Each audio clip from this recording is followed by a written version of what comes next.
weekly Thursday Torah class. And so get ready for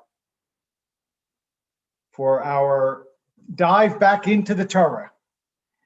And this morning, we're going to be talking in part about Parshat Vayigash, which is this morning's or this week's Parsha, but also a somewhat larger issue that we will be discussing, which is the question of revelation, in not only in the Torah revelation sense, but also in the sense of the way in which characters are revealed and hidden throughout the Torah's narrative. And so I'm going to go through it a little bit and explain why it is that I'm using this theme to explore Vayigash. But let me start by just talking about metaphors. The same things that we use in the world become metaphors, like a ladder, which is a practical object, also becomes a metaphorical object, or shoes, which are a literal object, also become a metaphorical object. And the same thing is true for masks. Masks are a literal object, as we know all too well these days, but they're also obviously a metaphorical object. People mask their intentions. We use that term. They mask their true identities. We wear all sorts of masks and veils and so on. And this is part of the story of Purim, for example.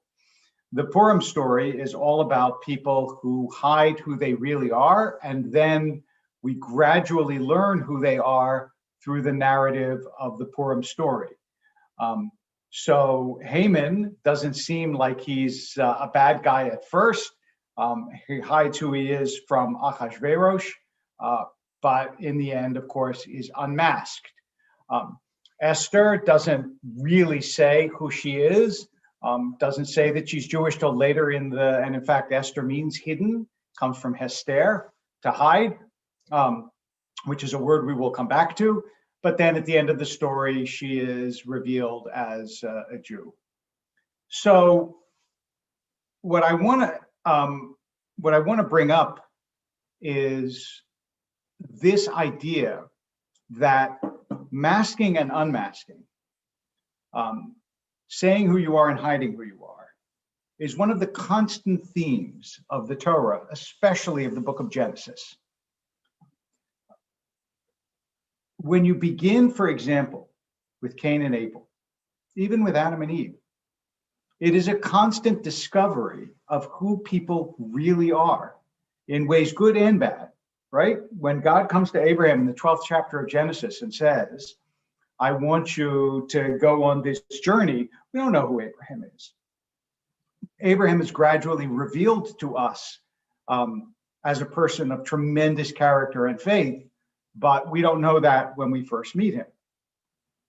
And the same thing again happens to some extent with Isaac, certainly with Jacob. Jacob's character is revealed again and again and again in various modes and narratives. And then Joseph, which is our subject this morning, is a story about masks and revelations.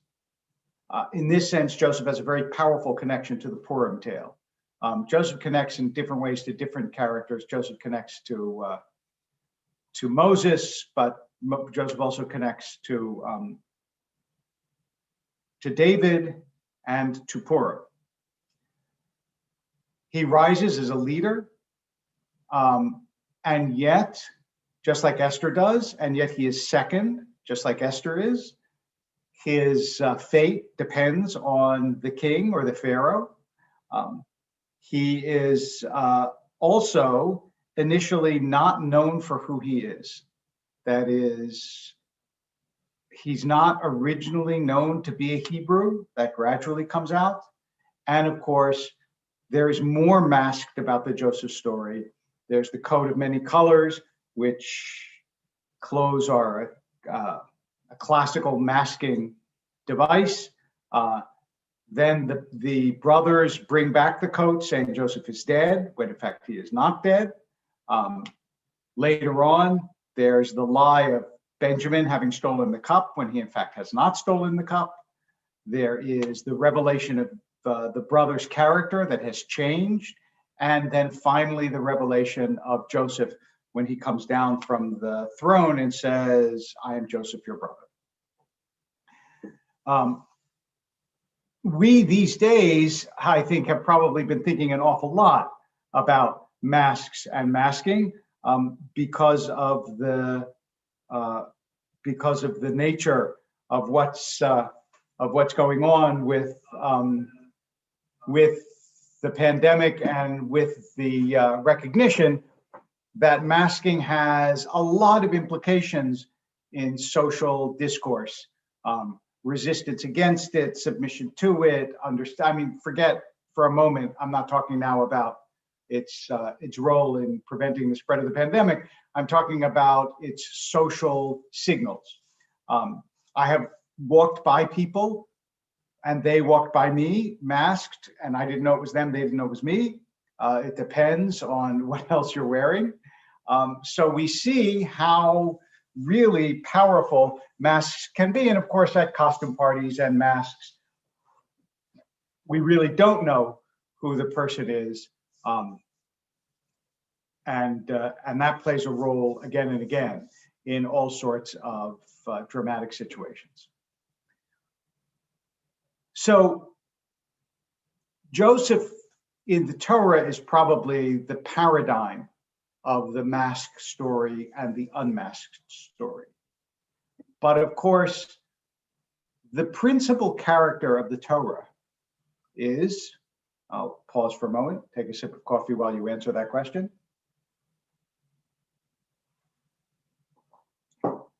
And the correct answer is God. God is the principal character in the Torah, right? I didn't say human character, I just said character. And therefore, if the Torah is about masking, then we have to ask ourselves, in what sense does this idea apply to God? And in fact, it does. Because as I began by saying, we were going to talk a little bit about revelation. Well, to reveal something means that it has been hidden. Otherwise, there's no reveal.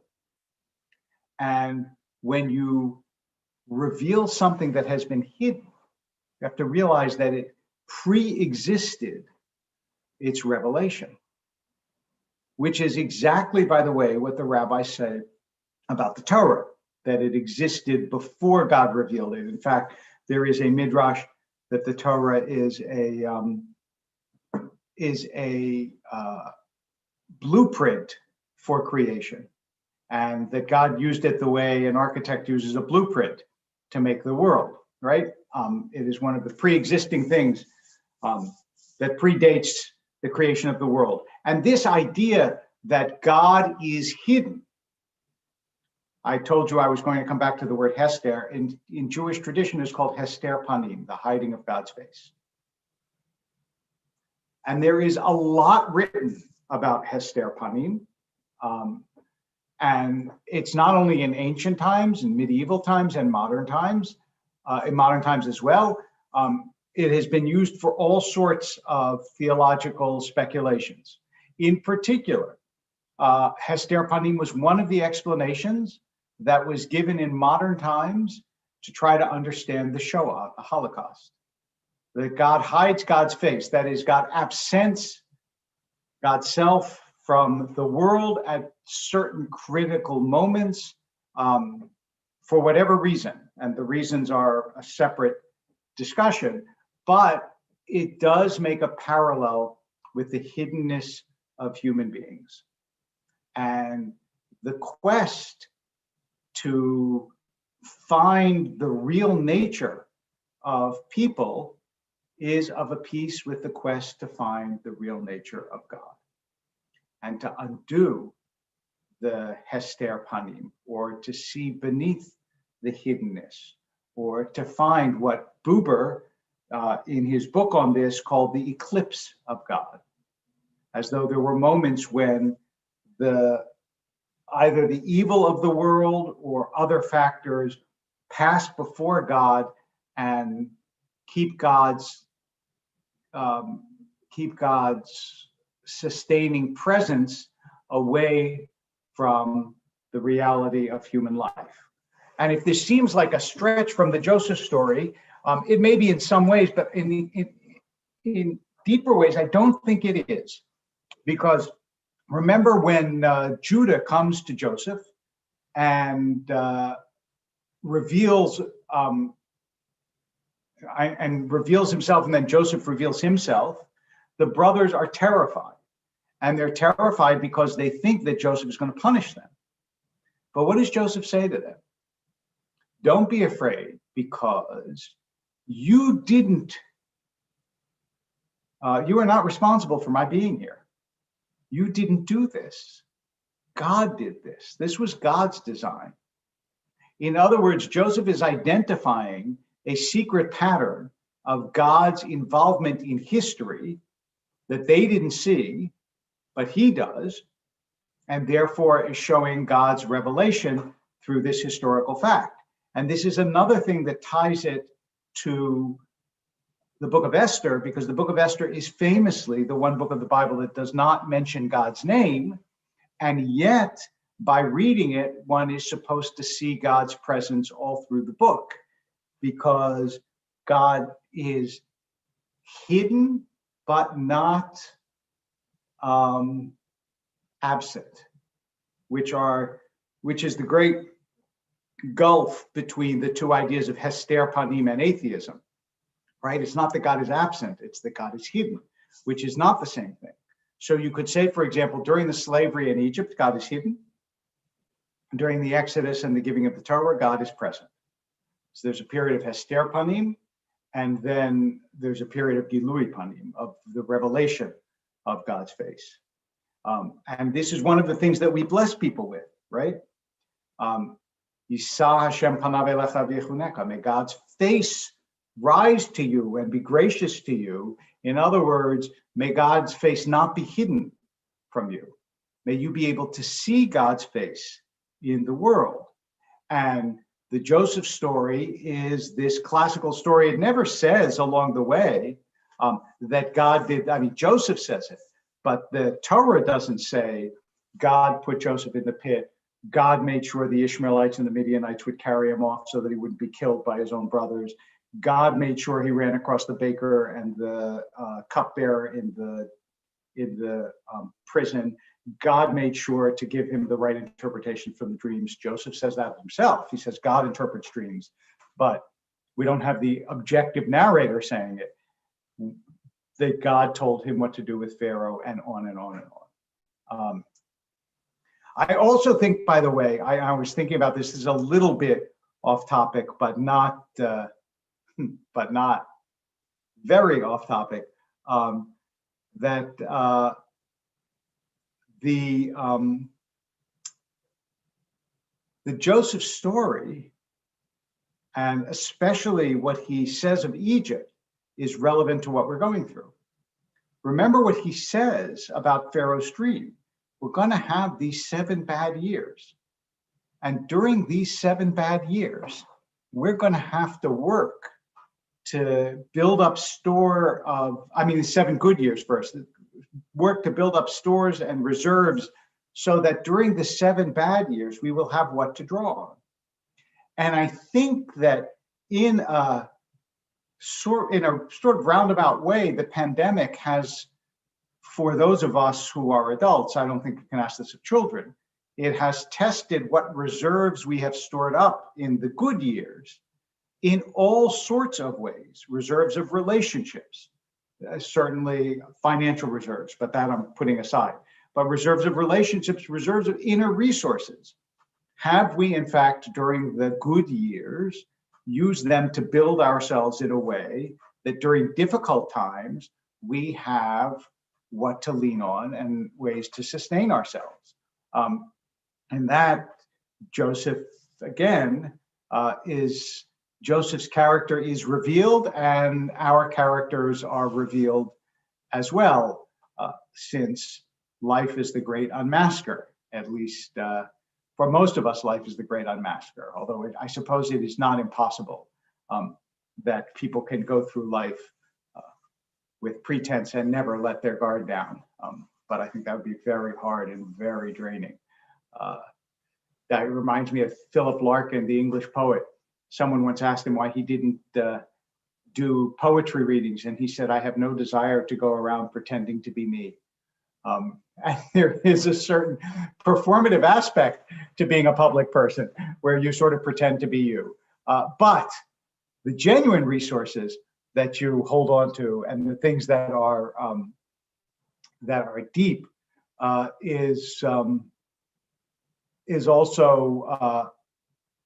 also important and let us know what we do and don't have.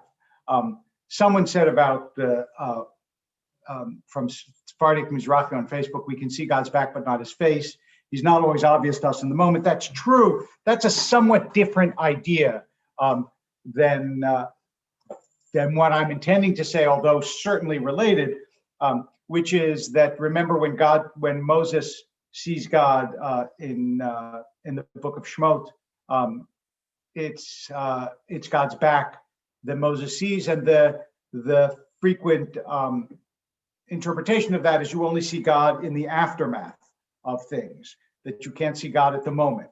And yet, remember also that at the end of Moses' life, it says that Moses saw God panim el panim, face to face.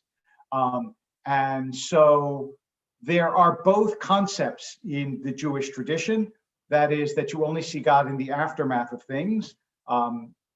Just as Jacob says, Yesh Hashem b'makom hazeh v'anochi lo yadati, there's a God in this place and I didn't know it. He sees it afterwards, after he has the dream of the ladder.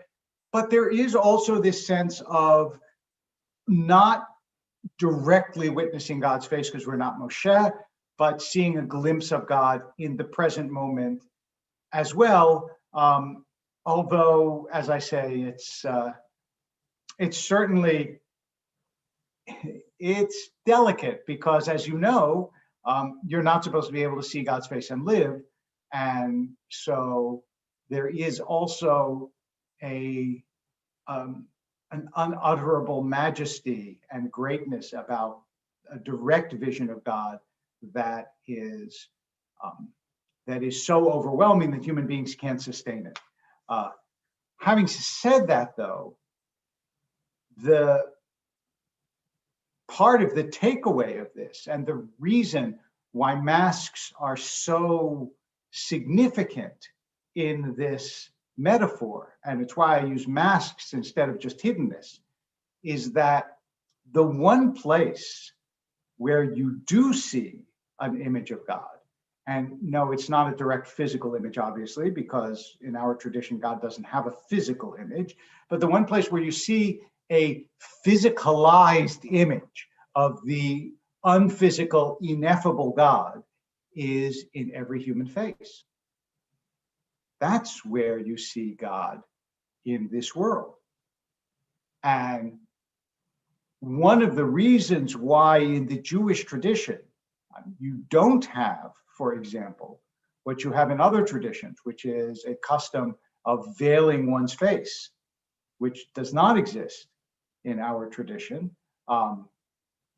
is because to see the face is to see that Tselem Elokim, to see that image, that vision of the divine. And therefore, in some ways, to wear a mask is to obscure that image. I mean, obviously, let me just say as a parenthetical thing, people should be wearing masks. I wear masks outside. It's really important to mask and to distance and to do all those things, especially now when the pandemic is raging. And I hear from doctors in the congregation that they're going, they're working absurd hours and going nuts because the cases just keep flooding in. So please wear masks and please distance. However, the metaphysical, spiritual side of this is that one day, God willing, we will get past having to wear masks all the time and to see other faces, not on a screen, but panim el panim, face to face, is a Jewish spiritual mandate.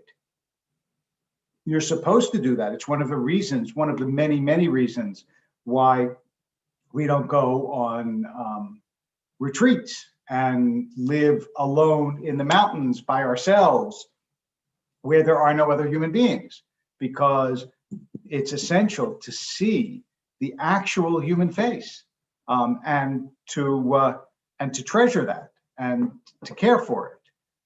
So that that matters a lot. The way we conceive of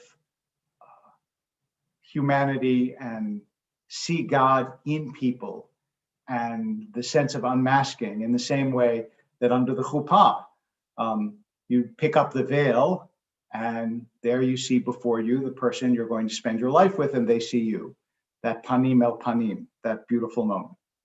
Okay, so I'm going to ask if there are questions or comments about the Joseph story or about the idea of Hester Panim, which again is a much longer and more complicated theological issue than we've had time to go into, but is talked about by many, many thinkers, not even before the Shoah.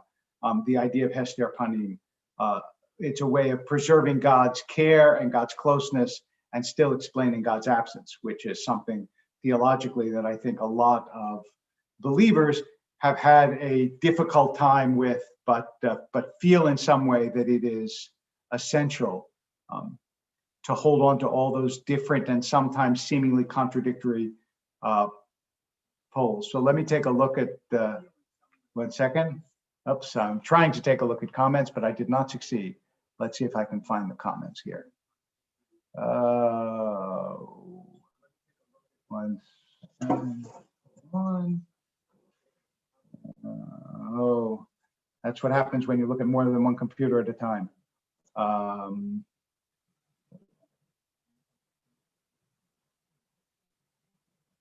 Okay, now let's hear what you have to say.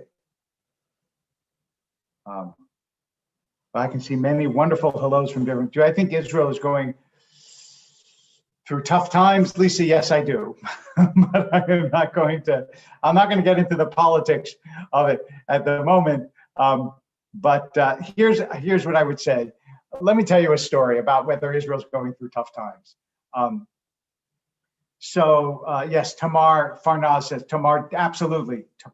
What Tamar does is a beautiful example in the story of Judah and Tamar of a mask. She hides herself quite deliberately from they're following that very, and so is Judah hiding himself in a way, I mean, he claims his son's not available to her, but she literally hides herself and disguises herself as a prostitute, which she is not, obviously. It's a beautiful continuation of this theme. So about Israel being in trouble. I've told the story before that many years ago, Rabbi Lawrence Kushner and I were supposed to teach a class for other rabbis. And we hadn't talked about it. We didn't know what we were going to teach. We figured when it gets close, we'll figure it. And they called me and said, so what's the title of your class?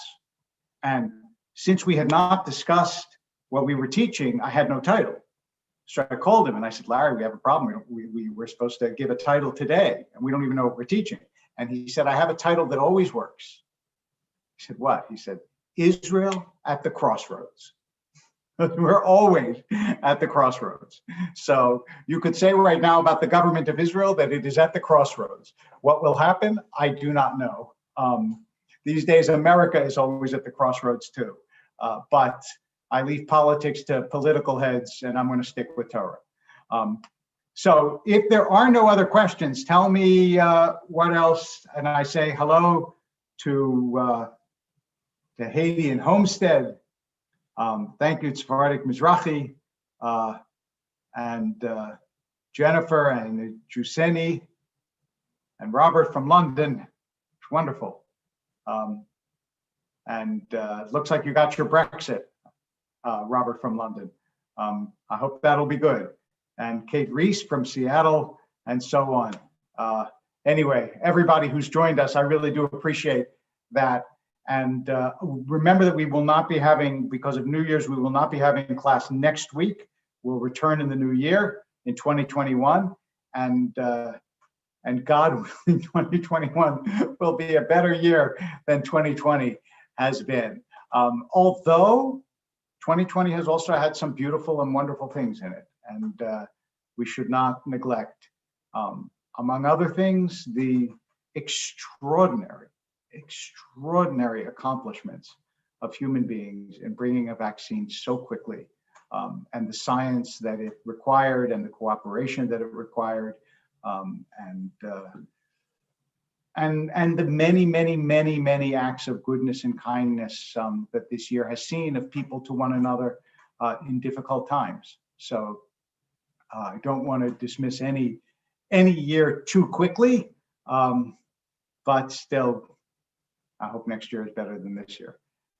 And remember that we have all built up resources in the good years that we can use in difficult times. And we are going to have for Sinai Temple a secular New Year's sort of semi-prayer celebration, and I hope that you will watch on Facebook or on YouTube, and we will certainly send you notices on Facebook and YouTube, and we'll send it out to the synagogue. Craig Taubman and I and some others will be celebrating the new year, and I think that it'll be a joyous and a wonderful celebration. Also, don't forget our minyan 5:45 this afternoon. I'll actually be leading it this afternoon, and tomorrow morning it's at 8:30 instead of 7:30 because of the national holiday. And that's pretty much it. So next week, as I said, no Torah class, which means we will be starting with the book of Shemot, with the book of Exodus in 2 weeks. Lots and lots to talk about. And in the meantime, stay well and stay safe, and an early Shabbat Shalom. Bye-bye.